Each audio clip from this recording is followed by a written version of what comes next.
growing nation. This is our Mordant Mahon. Welcome to the other side of live. Welcome to the other side of live. This is our Mordant Mahon, and I am your host to tonight's festivities. Hello, everybody in the chatterbox, and everybody who's just coming in to watch us, and everybody who's just listening to the podcast right now, because this is being recorded. He says, and actually looks to make sure, yes, indeedly do. It is being recorded. This time it is live from Tacoma, Washington, or where are we at? Where we be? Puyallup, a word that I cannot pronounce. Hello, Detached Lotus. Welcome. You are the first one in to the side panel. And hello to you, Charles, my co-host. Hello, Mr. Mortimer. How are you tonight? I am fantastic. Happy 4th of July, or day after 4th of July. What did you do for your festivities? Nothing. Nothing. You sat home. You didn't spend time with the family. You didn't work. You didn't sleep. You did nothing. You achieved a state of oneness with the universe as you became nothing. I did indeed. I went to see my Tai Chi master onomatopoeia, and we did. We got okay. So I didn't do it for the 4th, but I did have my buddy Spaz come over, and he's an engineer and a fellow motorcyclist, and we were working on my motorcycle, and we hung out with the kids and shot zombies on the Wii, and they loved that. That kind of thing. But I mean, I don't know, this whole 4th of July thing. I understand the historical significance, but again, like with Valentine's, I'm just so disenchanted with our politics and the way our country actually is that the holiday has lost a lot of meaning for me. Oh, see, I beg to differ. I'm a naturalized American citizen, not born in this country, but naturalized at the tender age of 2 in 1965. So I love me some America and all that it's about. Now, I'm not a my country right or wrong. I'm definitely more about, look, this is my country, and I want it to be the best that it can be, and I'm going to do my part to help it get there, and that means voting. So I'm a big fan of that. But yeah, I like the 4th of July, and it's a great movie weekend. Oh yeah, okay, there is that. Completely shallow. Definitely. I don't really come to any holiday. I don't know, maybe it's the way I grew up. Maybe it was the people I was around to. I mean, everything that my family did. Now, I'm not knocking. I told you now I forget that you're an alien and have been naturalized. So I don't knock it that you celebrate. I understand more of why, the importance of why you like it and all that. But everybody was around growing up. My family, everything we did had no meaning. They just did it because this is what we do. We do 4th of July because it's the country. We'll explain why it's the country. Well, we do this. We should up. Well, I grew up in South Georgia, so it's just a bunch of rednecks having an excuse to light stuff on fire, and never gained meaning for me except for that. That people I don't want to be around, celebrating something they don't understand, and just not having a good time. And that's pretty much every holiday. I don't want to be a Scrooge. I don't want to be an ass about it. When holidays come up, I don't celebrate them. I'm just not a holiday guy. We have the same conversation with every holiday, and it is all up to your perception and what you make of it. We talked about this during Christmas time, and you're all up and against the commercialism. I'm like, yeah, but it's what you make of it. You don't have to go after the commercialism. You can find all the good stuff in the Christmas time. I like to go out into the masses while they're shopping and being crazy, and because I see the goodness that's going on. I see people be politer to each other. So that doesn't offend me. Same thing with my 4th of July. Yesterday, since you asked, my 4th of July was spent on the, I don't even know what it's called, but I was on the water on a boat, and I was at the Freedom Fair in Tacoma. As you see my shirt that I'm sporting here. Lovely. the Freedom Fair, and spent all day on the boat with some friends. Yeah, it was good. And actually got to go on land for a little while, but at the end of the evening, and this was a long day. We got there at maybe at 9:30, but in the evening they did fireworks, of course. And of course, from where we were at, you could see far off, and you could see Seattle's fireworks, and you could see all these other places, and they're kind of little dink, dink, dink, dink.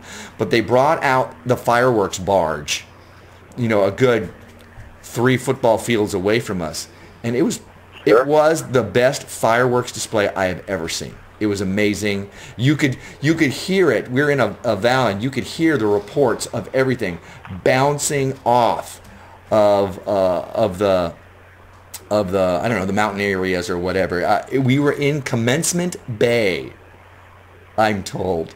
I was handed a note by the person that I'm going to be interviewing in just a little while, or that we're going to be interviewing. It was Commencement Bay, and it was just fantastic. Welcome everybody else who is showing up into the side panel.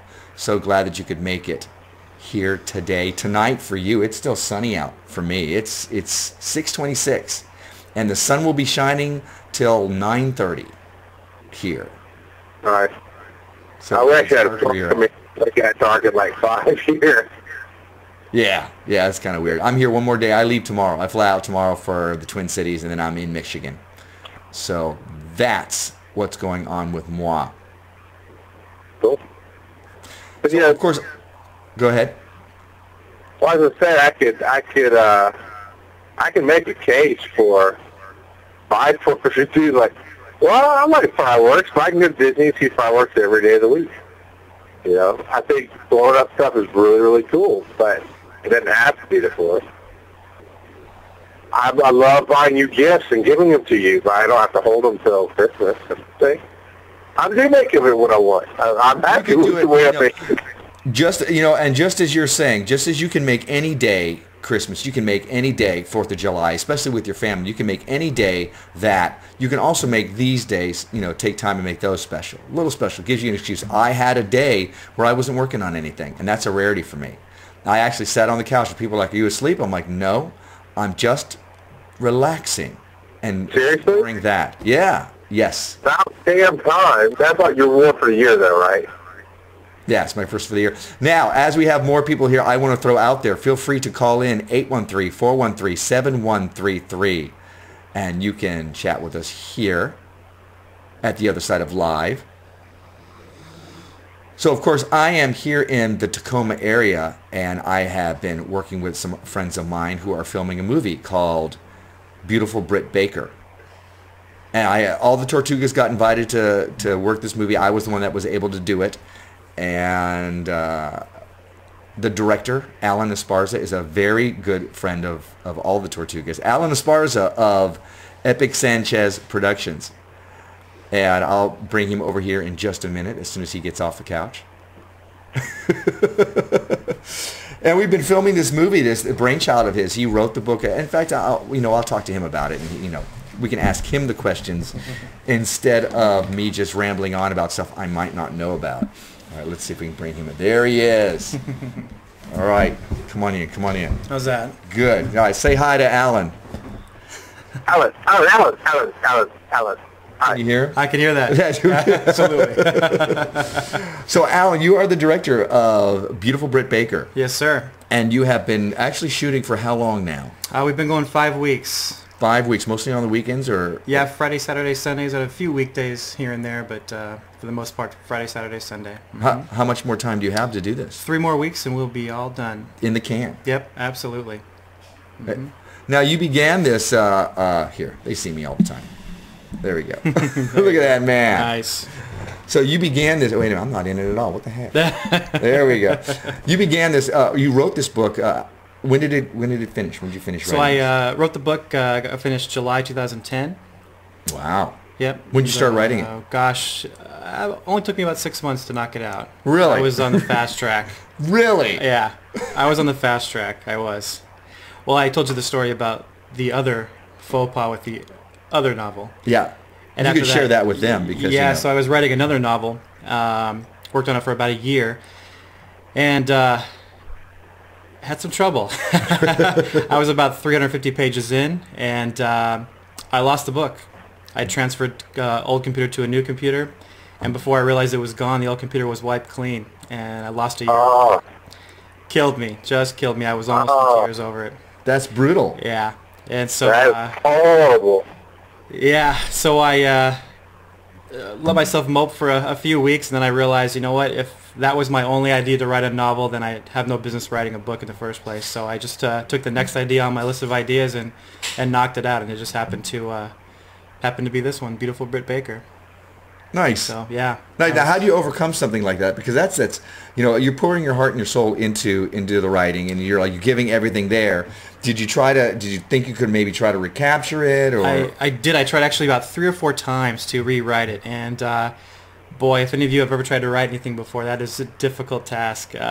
Some of those ideas and those personalities, those characters you come up with, the situations you put them in, those really are one-time events, and once they're gone, boy, it's hard to make those up again. So I gave up after about 3 or 4 tries, and the way I was actually inspired was actually my mom. Yeah? She brought me a book, a Stephen King book actually, called Under the Dome, if any of you have ever read that. But he talks a little bit in the beginning of that book about how he wrote that book years ago, and the same thing happened to him. He lost the book, tried several times to rewrite it, and it just didn't happen. And finally now, 30 years later, he's able to finally knock the thing out. And so I realized, God, it even happens to Stephen King. He even loses material and has to start over again. So really helped me out. Very cool, very cool. Yeah. Mm-hmm. All right, 770, Georgia, we have a caller. Hey! How are you? Fine, who is this? Heather King from Garf and FB. Hi, how are you, Heather? Good. Do you have a question for myself or for Alan? I just wanted to say hey, because you are awesome. And if anyone else says that, they're wrong. Well, thank you very much. I appreciate that, and we will both take that, and I think Charles will take it as well. Charles, take some of that awesome, please. Okay. Robbie, I'm in your backyard. Literally, look out the window. I'm in your backyard. well, Heather, while we got you just for a moment now, do you have anything you want to say or any question? I don't... Okay. How's that? Wait. I'm nervous, okay? I'll sit down soon. Okay. Well, we're going to thank you very much, Heather, for calling. Please feel free to continue. Oh, wait. How's that movie going? Well, you know what? If you sit back and listen, we'll be telling you about that. Absolutely. Oh, whoops. Thank you, Heather. Okay.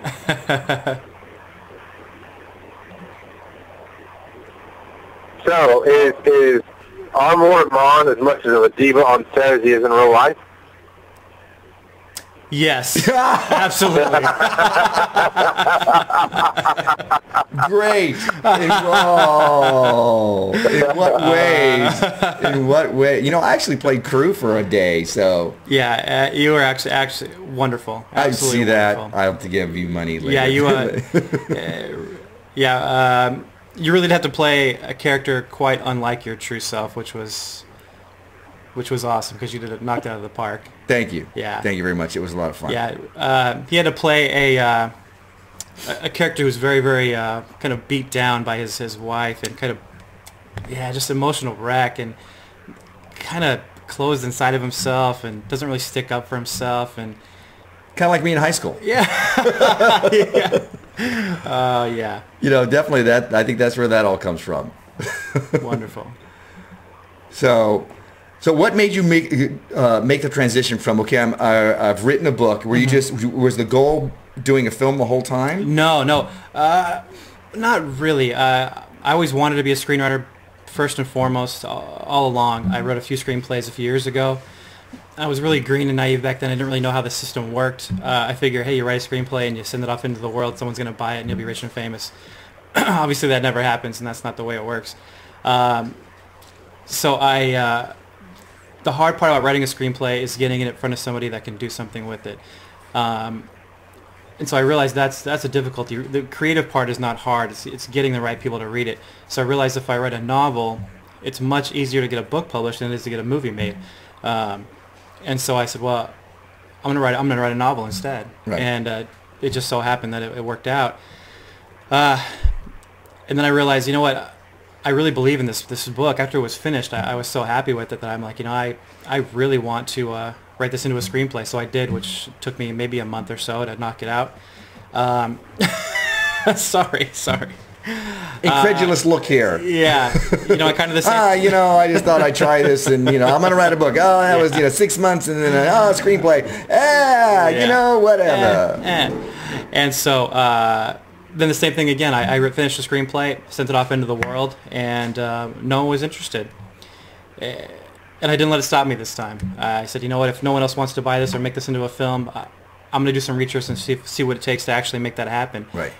And I just started putting the feelers out for crew first. And gosh, within a few weeks, I had lighting people, I had sound people, I had camera people, I had people offering up locations. I mean, it was incredible the amount of support I got just by asking. And these are folks that are willing to work for free, that have tons of experience, and I just couldn't believe it. So the next step was, okay, what kind of actors am I going to get? You know, because I can't really afford to pay them what they're worth. And so again, had an open audition, and the caliber of actors that showed up absolutely blew me away. I mean, there are actors that have been in 20, 30 films, some of them, and incredibly talented, wonderful people. And it's because of the script. They believed in it, they read it, and they fell in love with it right away. And so yeah, just once that started, it was just like a snowball rolling down the hill. I could not stop it, and here we are. Yeah, and when I talked to you, when I got here from the beginning, or when I first got here, you talked about how everything seemed to just fall in place. Mm-hmm. You know, there was no real difficulty. When you would run into something that seemed like it was a roadblock or a hurdle, you found some way to go around it. You know, the right people came on board. The wrong people got, went their own way. Right. All that kind of stuff. So it seems like you've had open doors all along the way. Yep, absolutely. What are you going to do when you finally hit a wall? I keep asking myself that same question. I keep waiting for it to happen, and I think a lot of it just comes to my personality. I'm so, gosh, I can adapt so easily. So if you were there at the bar. We had tons of difficulties with sound. Yeah, we're recording at this bar, and everything's fine. It's not open or anything. You know, next door they had some kind of meeting going on, but the refrigeration units for all the beer bottles and everything else, they couldn't shut them down. They had to keep it going. So the whole time, I was helping with the sound at that point. There's this loud hum. Yeah. So, that's a hurdle you definitely have to find. So that's what I'm going to have to get over. And also the construction crew right outside the front door. Every Not time much you we can want to do with shoot. that. Yeah. So there are backup alarms and jackhammers and bulldozers in the background soundtrack. So you just can't let it stop you. Can't let it get you down. Just realize we're just going to go forward, and we'll just re-record the audio after the fact on that one scene, and no big deal. Easy squeezy. Right. Mm-hmm. And something you've been saying a lot lately, and I keep hearing from you, is that you love your life. Yeah. Every day. Absolutely. What's great about it? What is it that's really, tricking it out for you? Oh, gosh, where to begin? It's just been such an amazing ride. My group of friends, my family, the things that I do, my outside activities, in addition to my regular job. I actually have a regular job. Just the writing, the moving out of the filmmaking. I mean, every day I wake up, I am so happy. I really am. People ask me all the time, when you pass someone in the hallway, what's the thing you always say? Hey, how's it going? You just say it automatically. My answer to everyone always is, I'm living the dream. Every day, no matter what day it is, even before the movie. That's what I say. I'm living the dream. Nice. Yeah. Now, are you married? Am I married? Is that what? Yeah. Yeah. Actually, I just got married in April. Now, how's that, do you think, affect your ability to shoot the film or write the books? So I'm sure it's taking up a lot of your time. You said you have a real job, so I'm sure it's taking up your spare time. How do you think that plays into being married and everything else? Yeah, luckily I've got an amazing wife who has, it's funny, I approached her with this film idea. You know, I didn't go to film school. I've never done it before. It's my first film. And I said, hey, I want to make a film. And it's probably going to put us 20, 30,000 in debt. I have no idea if there's going to be any kind of return on this. What do you say? And she looked at me and she said, let's do it. And she has been my right-hand woman ever since. She's my script supervisor. So she's on set with us every single day. She helps with everything I need. Costumes, working with the actors, whatever I need, she's right there every single day. And it blows me away every day that she is so open to that. It's amazing. It really is amazing. Yeah, she is fantastic. She was here, and both of you. One of the scenes that I had to do, I actually have to cook something or look like I'm cooking something. And if you know anything about me, I'm not a cook.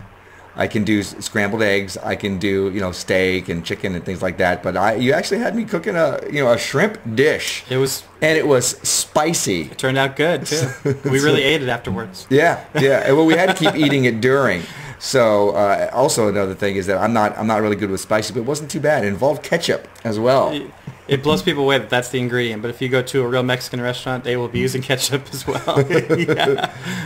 So she was great there, very helpful, and you guys both showed me how to cut everything, and so it looked like, oh yeah, he knows what he's doing. Yeah, we only had a finite number of onions too, so you only had a couple of ways you can screw that up, and we would have run out of onions, but luckily it didn't happen. That's perfect. That's bad planning. I'm sorry. I always get extra and then have to take it back. But there you go. Let's talk about your stars. Oh yeah. Let's talk about first of all the lead. Sure. The lead is an actress named Molly Berg. She's fantastic. She's been in a number of films since she was a teenager. She's been in small roles in movies like Mighty Ducks and she was in Mighty Ducks. She was in Mighty Ducks and big time Coyote Ugly as well. Really? Yeah, she had a small role in that too. And she was in a horror movie just 2 years ago called now I'm gonna forget the name. I'm gonna space on the name. That's okay. Bloodlines, called Bloodlines. Just remember Mighty Ducks. She was an evil person in that one. Yeah, Mighty Ducks. But yeah, she actually tried out for one of the much smaller roles, and she was so amazing. We had to give her the lead, and she really didn't even fit the lead. She's a little bit too young, honestly, but and she doesn't fit physically what I wanted. But her performance was incredible. We had no other choice but to give it to her because she was so amazing. So she's been a real trooper ever since, and so glad she's part of this project. Yeah, she was great to work with. Mm-hmm. And she does not look like the woman described in the book. No.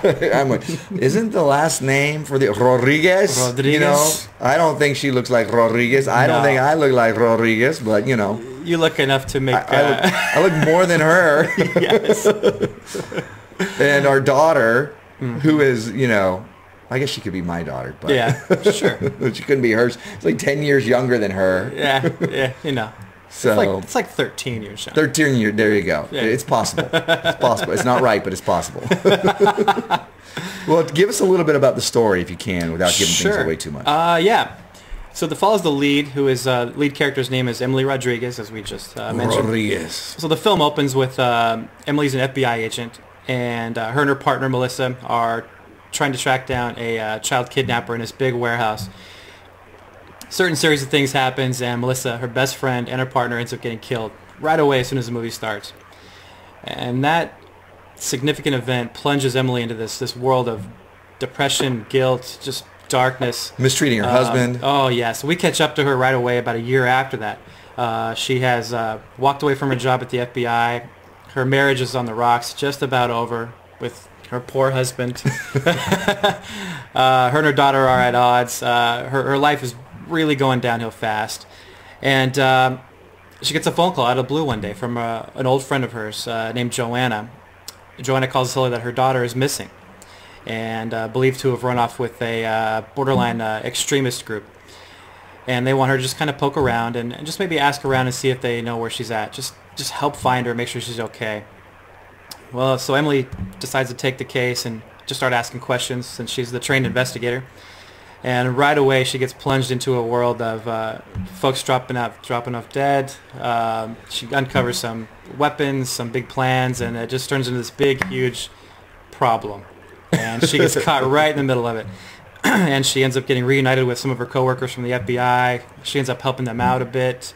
And so they're searching for the girl. The missing girl's name is Brit Baker, but she's known around the neighborhood as Beautiful Brit Baker because she's drop-dead gorgeous, which she is in real life as well. But she's a very troubled girl who's on a very dangerous path, and Emily's trying to grab her and pull her back before she gets too far. Yeah, definitely. Yep. Definitely. I just want to throw out there again, if you have any questions about the movie or the process or about the story, 813-413-7133. Give us a call and we will chat you up. If not, we're just going to keep rambling. So you're saying with the description of the movie, which sounds pretty cool, you're saying your number one target you're going to sell this to is Pixar. That's about right there. This is the number one target for a distributor is Pixar. Oh, yeah, right. Yeah, us and Toy Story. I would pay money to see Pixar do a murder mystery. That would be kind of cool. That sounds pretty cool. How difficult has it been to bring your vision around? You know, it hasn't at all. I did a lot of prep work, though. I've been really diligent with my storyboards, and I get them to everybody, the cast, the crew, so everyone knows every single shot, every single angle I want, every single scene, which means I'm up till 2 or 3 o'clock in the morning every single night making sure that all that happens for every scene in the entire film. But in the end, it's paid off because we hit the set and we're go, go, go, one shot right to the next. Everyone's on the same page. And the thing that really gets me is when we finish a shot and it literally looks exactly the way it was in my brain. And I'll make everyone stop and I'll replay the clip that we just shot and I'll hold up the storyboard and show them and I'll just tell them, this has been rolling around in my brain for 2 years now. This is exactly what I want it to look like. And I just overcome with joy. I can't believe it really happens. But yeah, isn't it? It's got to be a thrill to put your words down on paper and then actually see somebody doing it and saying it with the intonations that some of them where you're like, oh yeah, just like that, or some of them like, hey, that sounds cool the way you did that, different than what I thought, but. Yeah, it is quite an experience seeing folks like you and the other actors actually breathe life into these characters who I just made up on paper, and now they're living, breathing people. It's wild. It is a wild feeling. And then the gun battles. And then the gunshots happen. And the riot scene. Dun, dun, dun. Yeah, and the whiny husband at home. We are filming the riot scene this weekend. Next weekend, sorry. Nice. I'm excited for that one. Nice, and I hear you're going to have real cops on the scene. I am. Real police officers from Gig Harbor Police. They're going to be there in force to help me out. It's going to be great. Because you're going to have fake cops on the scene. We're going to have fake cops on the scene, so the real cops thought, if we're going to have fake cops on the scene, we might want to have real cops. Just in case somebody goes, hey, officer. Yeah, absolutely. Very nice, very nice. Mm-hmm. Well, this everything I do as far as the other side of live, it's all about people chasing and catching the dreams and overcoming personal obstacles and being able to say things like the word obstacle. What advice do you have for up and coming directors, up and coming writers, or even actors? What kind of advice do you have throughout there for people? Gosh, I would say just start doing. Don't wait on it. Don't wait for that perfect opportunity. Just start doing, and things will start happening. Keep an open mind. Be positive. Do it because it's what you love, and it just, gosh, things will happen. Things will magically fall into place. That's what's happened to me. Yeah, just go for it. Take the leap. How did you raise the funds? Did you raise funds or did you go in debt, kind of like you said earlier when we talked about it? Yeah, I did a few things. First and foremost, I went to every person I know, family, friends, everyone. I said, hey, I'm going to make this movie. I'm going to do it by myself if I have to. I'm going to do it. But it's going to cost a lot of money. If you want to be a part of it, and what I did was I structured little things I could give them. Give me 20. If you can, $25. Give me $25. People actually did. Here's $25, and because of that, I'm going to put their name in the credits. Thank you. All the way up to however much you want to give, and I made little levels. There's a couple of great websites called one's called Kickstarter and one's called Indiegogo. Great sites, and I use those to their full advantage. And they let you put the word out to everybody you know, and you offer these little rewards. And I've had folks come up with as much as $2,000 and say, here's a check for $2,000, man. I absolutely want to help you out. And those two individuals, I made them the executive producers of the film. So I had two folks give me the large checks. But then there were dozens of others that were $10, $20, $50, $100. Some people say, here's food, here's my car, borrow my apartment, use my bar, use my restaurant, use my cabin up in the woods. We're going to film a scene up in the cabin in a couple of weeks. So even if it's not cash, they're giving something to help with the production. And the list is endless now of folks I owe everything to. But then also my own personal credit is helping fill in all the gaps. And it's happening. Nice. Now, you talked about Kickstarter and... Oh, hang on. We have a caller. We'll get back to Kickstarter in just a minute. Sure. 218. Welcome to the other side of live. How are you? Good. How are you? Excellent. Who is this? Hello? This is Lenny. I'm over on the side. On the Oh, I see you on the side panel. Hi, Lenny. Hi. Lenny Lizard 4. Good to see you. Oh, dude, Now, there's a you delay. Hold on. have your speaker on. If you could mute that. There we go. Excellent. So what question do you have for us? So somebody was bringing it up in the chat, and it made me think about it. Was it difficult to take something that you made in book form into movie form? Because, you know, there's a lot of movies that you see that are based on books, and you kind of go, Yeah. You know, and right. And I know the pitfalls of that. The problem that a lot of folks fall into is that, you know, you can write so much in a book, and there's only a tiny bit of space you have for a film that you have, so you always end up cutting stuff out. And so a big problem that ends up happening is, especially if the same person that wrote the book is going to write the screenplay, you're so attached to those characters and those people and those events that you just don't want to cut that stuff out, and ends up making for a terrible movie. I mean, Jaws is a great example. Peter Benchley actually wrote the original screenplay for that thing, and it was god-awful. And they ended up scrapping it, and one of the little side actors rewrote the script. Yeah. And so I did not have that problem at all. I must be a heartless writer. I was chopping people, cutting people. But when I finished the book, and I'm sure this happens with every writer, I reread it myself probably 5 or 6 times after that, and I realized, God, I wish I would have written this differently. I wish I would have done this better. I wish I would have made this character a little different, or this character's not needed. I should have left them out. And doing the screenplay actually let me fix a lot of those things that were bugging me that no one else in the world would know were a problem except for me. So actually, I like the screenplay better than the book. There's little things that make it that much better. A couple side characters that were completely unneeded, I completely chopped them. Dead. Yeah, and in the book, there's a group of police detectives that the lead character is working with, and they're sort of at odds throughout the whole thing. There's this distance between them, and you can't tell if they're enemies or friends or what their deal is.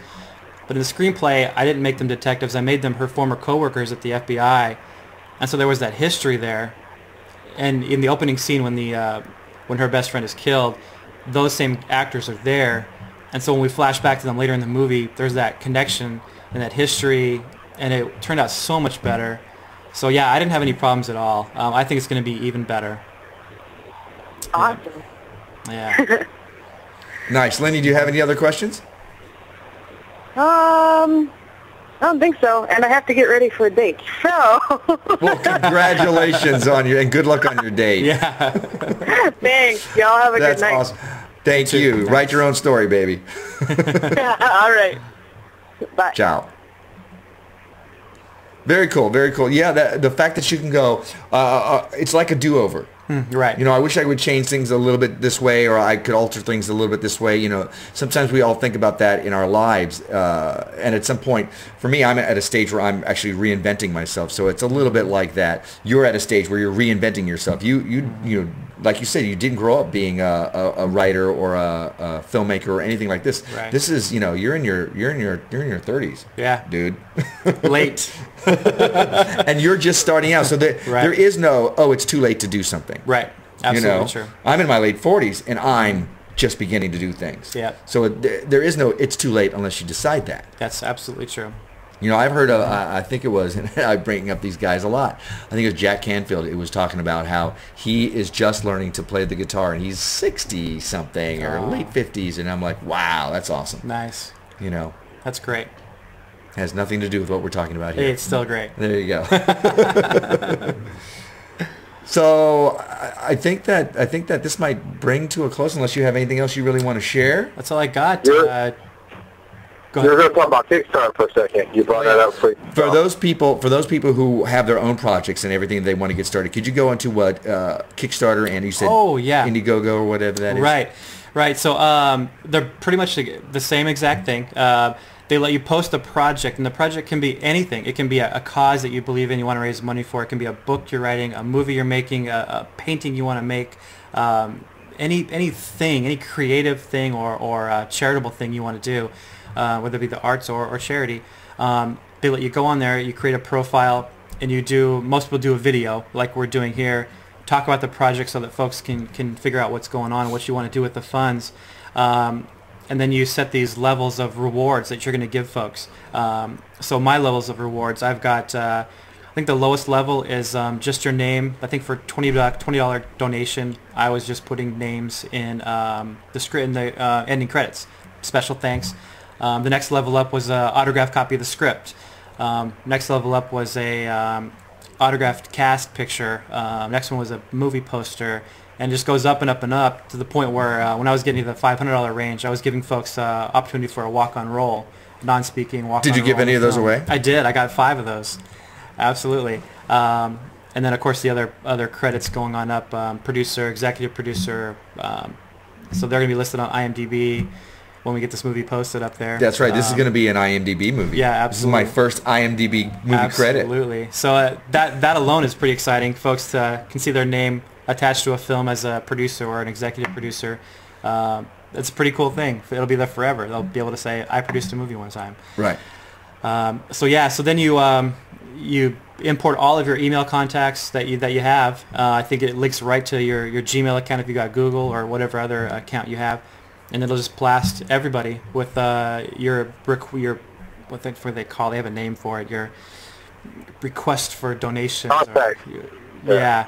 And so then people can just start donating, and they can be anonymous if they want, or they can have their name show up. It really actually works. It's incredible. The cool thing is when you're on that site, just look at other projects people are doing, and they're raising huge amounts of money for causes and art projects and films, and it's amazing. It really is amazing. Like a community. It's almost like community filmmaking at its best. Do you ever look at some of those projects and go, what? Oh, yeah. Are you getting money for that? Yeah, What? but somebody somewhere has an interest in that project. And it doesn't matter what it is. You can find support. Yep, absolutely. So if you have a project out there that's something that you can look at, it's Kickstarter or Indiegogo. Yep. I think the Tortugas are actually looking at it for something as Yeah. well. At Kickstarter, I haven't heard of Indiegogo. Is that just for films? No, it's same thing, everything. Books, films, sculpture, painting, charitable donations, whatever you want. Mm-hmm. So once this is in the can, what's next? So 3 more weeks will be done, and then we start the long road of post-production, which is the thing to say is that's when the movie's really made, is in post-production. So that'll probably take us at least 2 or 3 months. So it's kind of odd. It takes us 17 days to film the movie and probably 3 or 4 months to do post-production. So we're talking sound, we're talking editing, we're talking special effects, all of that. That will take some time. And then after that, I'm hoping we'll be done with that by the end of the year. And then we're going to hit the film festival circuit for 6 to 8 months. Where's that? What exactly does that mean? I know you're going to hit the ones around here, but where else are you going to try? Yeah, I'm going to hit every one I can get into. Yeah? Yep, I want to spread the name, beautiful Brit Baker, like a disease. Sundance? Yeah, I'll definitely try. Hopefully I'll get in. So. And is that where you're looking for distributors at the film festivals? Or? Yeah, so I'll be doing that. At the same time at the festivals, I'll be sending out screeners of the film to distributors, every distributor actually, and hopefully we can get picked up by somebody. Nice. Mm-hmm. Very, very nice. Yeah. So if you are interested, we have a website, beautifulbritbaker.com. We post updates every time we finish filming each day. There's pictures of the cast there. We're going to soon have videos on that site as well. Also go to our Facebook page and like us, Beautiful Brit Baker. If you're looking for anything on Twitter, there's nothing there. No. But I've been using the hashtag BB Baker, so anything that I tweet about that, there's there. And I keep trying to start a movement. Somebody please pick this up. But yeah, I was taking pictures, and I know that everybody's been taking pictures throughout all of your stuff. Yeah. Facebook has tons of our behind-the-scenes pics, our candid photos, and soon we'll have videos going with that. Director videos, interviews, things like that. Nice. Yep. Very nice. So this, after the film festival thing, if it does get picked up, then who knows when we're going to see it. But, you know, is it going to be available in DVD form eventually? Or? Oh, yeah, definitely.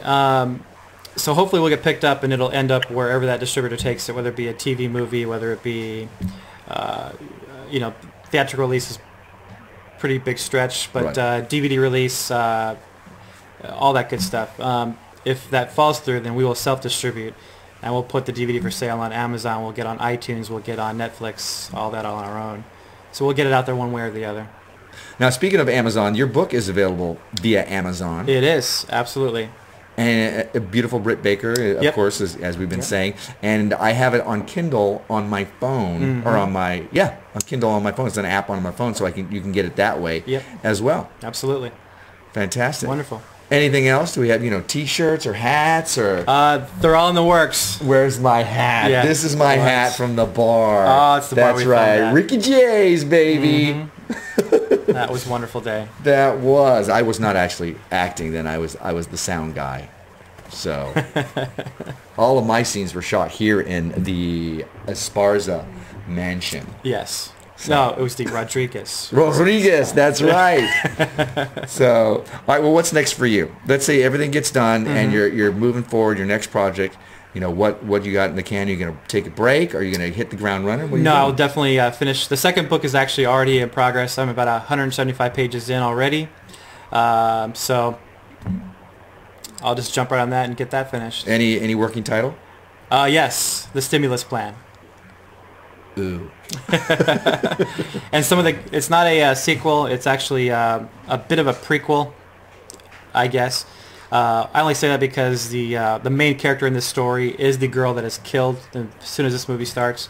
But these two stories are not connected in any way. It's just a couple of the characters are making a recurring role. Right. Yeah, but that's it. Like Emily's husband. Yep. Wonderful. That's it. Right All on. right. Well, thank you very much for joining us here. Thanks, sir. Of course, we're going to continue. We have about 20 minutes or so left of The Other Side of Life. Thank you very much. I appreciate it. Bye, everybody. Of course, now we're going to talk about you, so. Yeah, go ahead, do it. Yeah, there you go. So, Charles, Yes, what do you sir. think about that? I thought it was very interesting. I had another question, but that's fine. You can keep it out. You had another. What's your other question? Well, maybe you can answer it. Well, you know, you see these movies or the TV shows or whatever where somebody gets hired and you're like, oh, they're acting, they're doing a job, and in the first 5 minutes they're dead. Like, well, how do you cast for that? But yeah, good news is you're the best friend of the main character. Bad news is you're dead.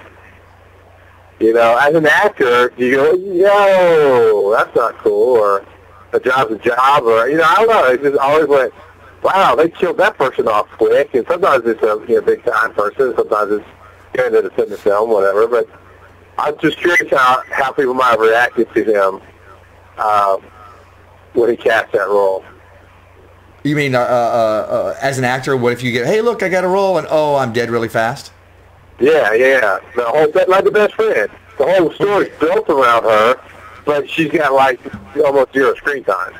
Right. Well, you know, have you ever seen the movie The Big Chill? No, I know of it, but no, I haven't actually watched it. I think an 80s movie with Kevin Kline and a bunch of other big-name actors. It starts off, the reason everybody gets together, they're people who were younger and they all hung out. I don't know if it was a college thing or whatever. They go their separate ways, and now they're all adults in their 30s. They all come back because one of their friends is dead. It starts off at the funeral, and the shot, I think it's panning on the body. You don't ever see the face. Excuse me, but the shot is of the body. The actor playing the body was Kevin Costner. Huh. You never see his face. He never says a word. I don't know if they shot any a flashback where he actually does some lines in there. They might have, and if he did, he gets paid for that. But that was it. There's a... And when you first start doing film acting, you start off doing, you come up as an extra so you can just learn how everything works. And then maybe you'll have a line. And then, then you move up to the 5 lines or less. And then you might have, a scene. There are people who have the ability to handle these roles, but if people don't know who they are yet, then they won't be cast for that. In my acting class, I was told about they were doing auditions, and one of my acting teachers were in there, and they're like, "Why don't we have Marla do this?" And the response was, "Well, she's only done these kind of roles. She's not, it's more of a political thing." It protects the film as well, because you level up. Like I always talk about leveling up your life. You level up as your acting ability and your film work. So those beginning roles, you're not going to give it to a big name. You can always tell if a character is going to be somebody important, because you're like, hey, there's a face I recognize. That's a big name actor. This guy's going to stick around for a little bit. The rarities are. I'm trying to think of the Kurt Russell movie, and it was Executive Decision. It was Kurt Russell and Steven Seagal, and you look at the commercials, it's going to be Kurt Russell and Steven Seagal in this movie. And okay, spoiler alert, if you don't want to hear what happens, then turn this off or whatever. In the first 10 minutes, Steven Seagal is dead. Yeah. Dead. The rest of the movie really even gets started, right? And it was shocking, and it was very cool, because then you're watching this movie going, I don't know who's going to live and who's going to die, because they're not protecting the big name actors. There was a level of excitement with that. It's very rare when that happens, but and you certainly, hey, look, you may have a name, and the name is, it says this one's Beautiful Brit Baker. You may have a movie where the name is about you, but it's about somebody who died. Like, hey, look, I'm that person. But as an actor, you don't necessarily want those roles a lot, because then you don't have the screen time. And that's what it's all about. Screen time, baby. Right. Yeah, I'm just curious. Now, I understand politics, but let's say, politics aside, wouldn't you cast the person you feel like can best represent a role, and not just, well, they've only done this and this, even though they look like they do great and we really like them, we're not going to cast them because they aren't really there. Or because you're absolutely right. They have to make that qualification as well. But there are so many people who want to do film, that if you can't do it, there's somebody else to step up. Believe me. Right. Of course, you want somebody who's going to fit that role. Now, Alan found Molly, who is blonde-haired, blue-eyed Mrs. Rodriguez, but he makes it work, because she was the best of what came up. And instead of going, you know what, she doesn't really fit this, let's go in another direction, he went with her, and he's making it work. There are times where you can't do that. If you're doing a film about the life of John Wayne, he sure as hell better look like John Wayne. Well, true. Or some other famous person, or if they have a disfigurement, they better have the disfigurement. Now, there's ways around that, like in Forrest Gump, where they did a lot of special effects, so that when Lieutenant Dan lost his legs, that was awesome. They're still able to use Gary Sinise, and they use the special effects. Right. So it does all depends on that. It depends on, and sometimes you get in trouble, because it's like, well, there are so many actors who are this way. Why are you using this big name actor? There's so many actors who are gay. Why are you using a straight actor for this role? There's so many actors who are missing their legs. Why are you using this? In The Stand, Rob Lowe plays a hearing impaired character, from Stephen King's The Stand. And they came up to him, and they're like, there might be a backlash on this for all this. And he's like, well, listen, this is your lucky day. I've been hearing impaired. I'm deaf in one ear since a very young age. So he fit the bill. He was able to do the meat of that role, and he was hearing impaired as well. Sometimes you get lucky, quote unquote, lucky that way. Right. Right. Okay. What about you talking about politics and stuff? I've dealt with that in my life. Of people just like, well, you know, you have to do it our way. You have to do it this way. I'm like, well, what if something just fits? Why wouldn't you go that way? And like the idea, if you're going to cast, let's say, a big, angry, loud guy who runs a radio station, I've never done anything before. I would get passed over, although I think I would fit that role quite well. You know? Right. Well, you know, the problem with... Go ahead. Well, I don't know, it's just the problem with politics. What have you experienced? You wanted to be an on-screen actor for a while, because this would be your first IMDb film. What have you had to deal with that you felt like you were perfect for it? Maybe you weren't perfect for it, but they just kind of passed you by because of your lack of experience or whatever. You know what? I thought that... let's talk about this movie specifically. There is the creepy uncle. His name is Nick. I thought I fit that role very well. I thought I had to look for it. I thought I could definitely play the creepy uncle. Yeah. And every time I bring it up to Alan, and you know, Nick has a lot more time on screen. I'd bring it up to Alan. He's like, "No, I want you for the husband. No, I want you for the husband. No, I want you for the husband." And there's a part of me is I think the major reason was because I couldn't be here. And that's what I tell myself, whether that's true or not. But I'll tell you, the chemistry I have with Molly, who plays my pretend wife, was phenomenal. And after spending the weekend and doing those scenes, I was like, yeah, of course, this was great. You know, I was able to bring a lot of my playfulness to it without making him just, the mopey guy. And I'm sure that will come out on screen. You know, there's levels of stuff that I was able to bring to this. So I was very happy with being able to play that role. Although at first, I wanted to be the creepy uncle. But to me, that's more of typecasting. I kind of look like that guy.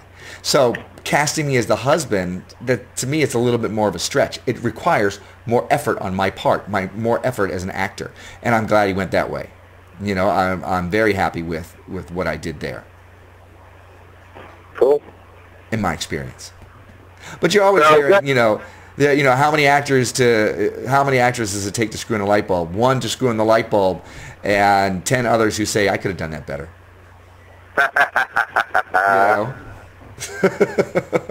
Right. So I want to throw out one more time because we're getting close to our hour mark. I want to throw out 813-413-7133. And if you want to call in, I'll say it slower, 813-413-7133. I'm sure that Rock Girl or Sharon Watson are putting that up in the chatterbox so you can see it there.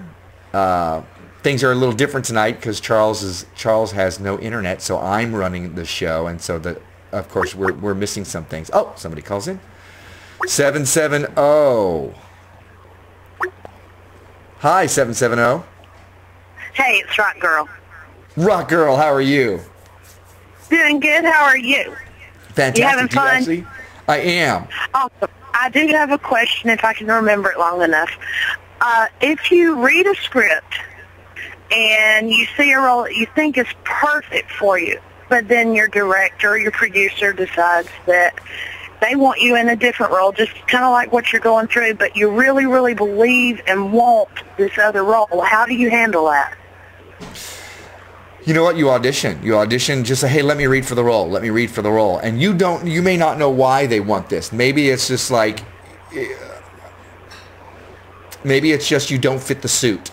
And I'm going back to the Brady Bunch, where they wanted Greg from the Brady Bunch to become the new Johnny Bravo because, hey, look, he sings great and everything. He's like, and so he recorded the music, and then when they finally played it, he got to hear it. He's like, that doesn't sound like, that's not me at all. It was somebody else's voice, or they tweaked it a lot. And they're like, dude, we don't want you for your voice. You fit the suit. We spent a lot of money on this suit. So it could be you don't fit the suit. There was talking to my acting coaches in Arizona. There was a guy, a buddy of theirs, that his agent he was always up for the same roles Eddie Murphy was up for. He's a white guy with blonde hair, but he was always reading for the same roles. So you don't know what they want. It may be that they're looking for something that, maybe you read that role just like everybody else read that role. And they want somebody who's going to do things a little bit differently. And this one guy did it. And they're like, that's the guy.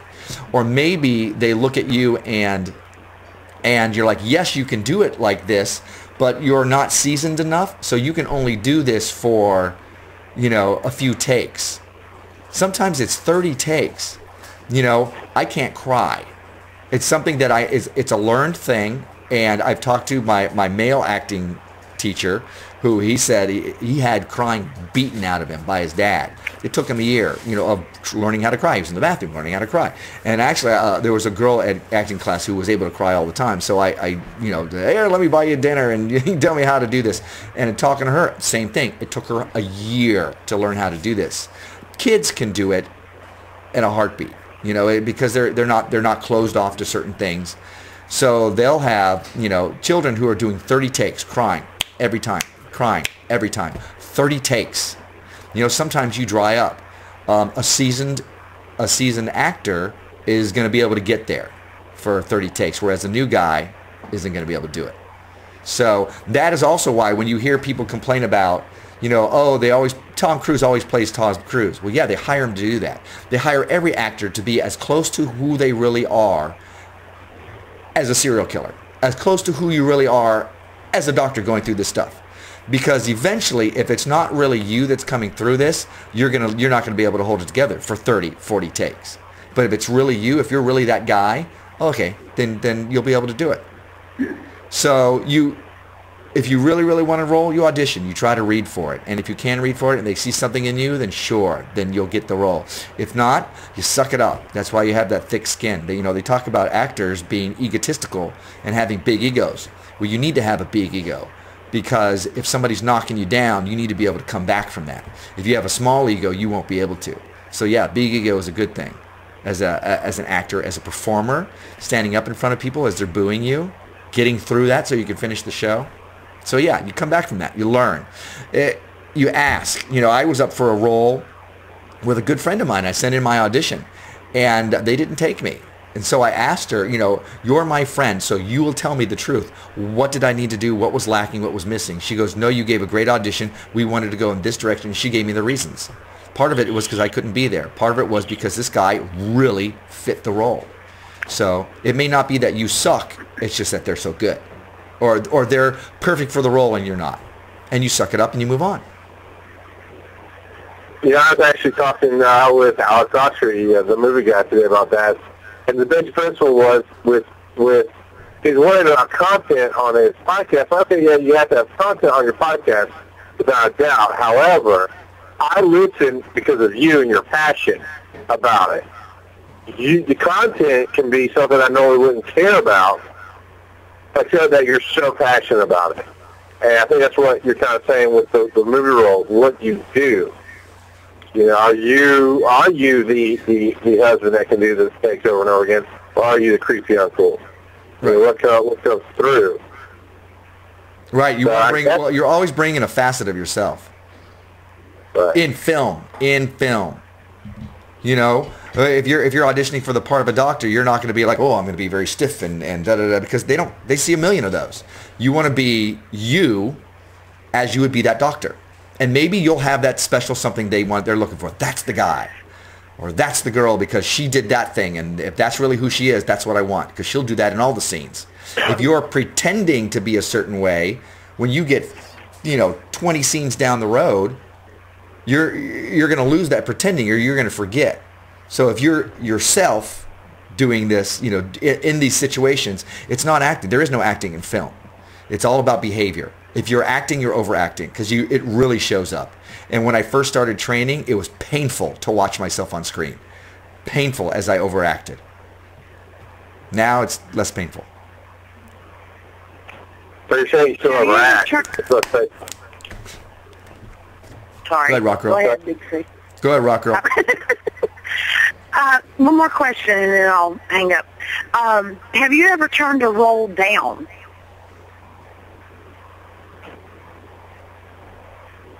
Morgan? Oh, he's thinking. Okay. No, I'm thinking. Not yet. And okay. I don't know why I would. Because you want the stuff that really, unless it really, you want the stuff that scares you. There are certain actors, why did you go for this role? Because it scared me. You know, you don't want to always be the good guy. You know, you don't always want to be... You don't want to get typecast. Right. If I turn down a role, it might be because you know, I don't want to do extra work anymore. I want a little more meat. You know, I've got too much else going on.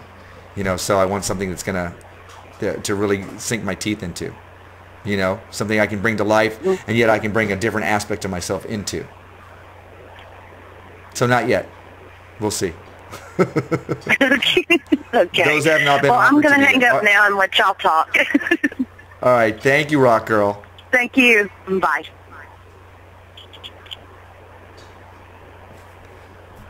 But you haven't been down roles that you could. That's what you're saying. That's why you would. Yeah, that depends on what they would be.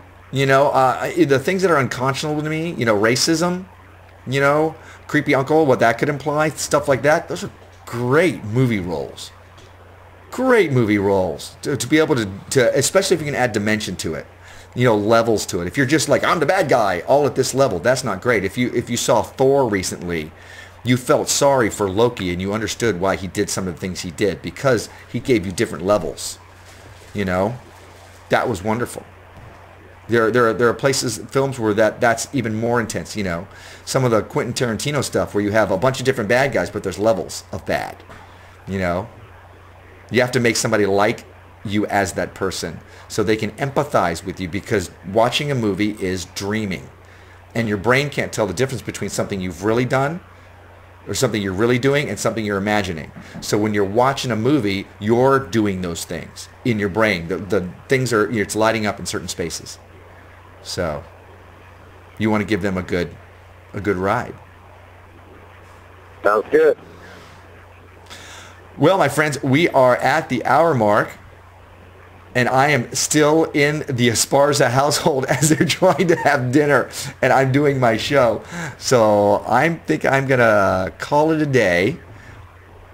Thank you for joining us here on The Other Side of Live. Once again, beautifulbritbaker.com. You want to check that out. And Charles, always you can see Charles at thebearcrawlingnation.com. Do you have anything else you want to pimp out right now? Facebook.com/bearcrawlingnation, run by Rock Girl. Pretty awesome stuff. Boom, baby. And of course, right now, mordantworld.com is up. So anything you want to see, whether it's Twitter or Facebook or Stickcam or YouTube or mordantworld.com, check it out, because I also have blogs on there, etc., etc., etc. We should have brought that up at the very beginning, because I have something to get some feedback from people on, that's for sure. That's true. We'll do that next time. We'll do that in 2 weeks when we talk about something else. All right. But it looks great. mordantworld.com. It's pretty awesome stuff. Yeah, you will be able to hear The Other Side of Live up soon, we hope, up soon via mordantworld.com, and you can leave comments there, etc. And, yeah. So I want to thank everybody for... Do you have anything else for me, Charles, before I sign off? That's right. Anything else you want to say to everybody? Thank you for this trip into movie filmdom with beautiful Brit Baker and the wonderful Alan Esparza. Thank you all for listening in. I appreciate it. Thank you, Side Panel, for sticking it out this whole time. I know this show was a little different than what we're used to, but thank you very much.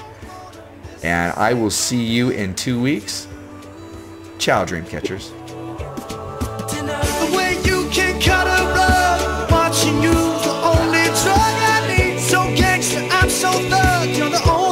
I'm dreaming of you. Say I can be myself now finally. In fact, there's nothing I can't be. I want the world to see you be with me. Hey, soul sister, ain't that Mr. on a radio, stereo, the way you move ain't fair, you know. Hey, soul sister,